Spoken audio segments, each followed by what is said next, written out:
Oo, nakikita niyo akong masaya, pero deep inside, nasasaktan na ako ng sobra. Ayaw ko lang ipakita sa iba, itinatago ko kasi sa maskara ang tunay na nadarama. Oo, di ako ang totoong nakikita niyo. Nagpapanggap lang ako. Nagkukunwaring masaya sa harap ng maraming tao. Ngingiti sa gitna ng hirap na dinaramdam ko. Sabi nila, maging totoo ka sa sarili mo. Matuto kang ipakita ang tunay na nararamdaman mo.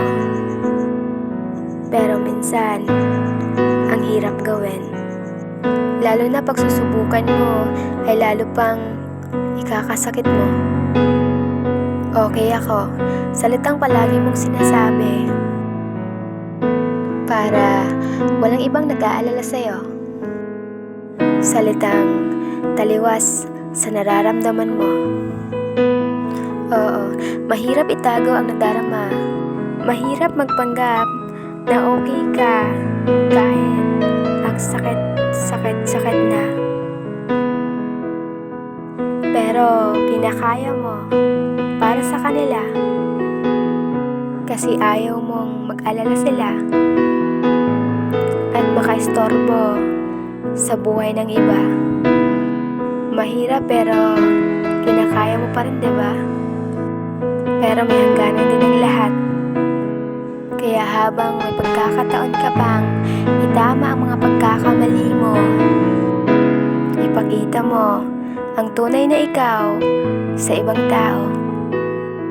Tama na ang pagpapanggap dahil mas lalo kang tatanggapin ng lahat kung ang tunay na ikaw ang iyong ihaharap. Kaya sa mga taong makakarinig nito at isa ka sa nagpapanggap, handa akong pakinggan ka.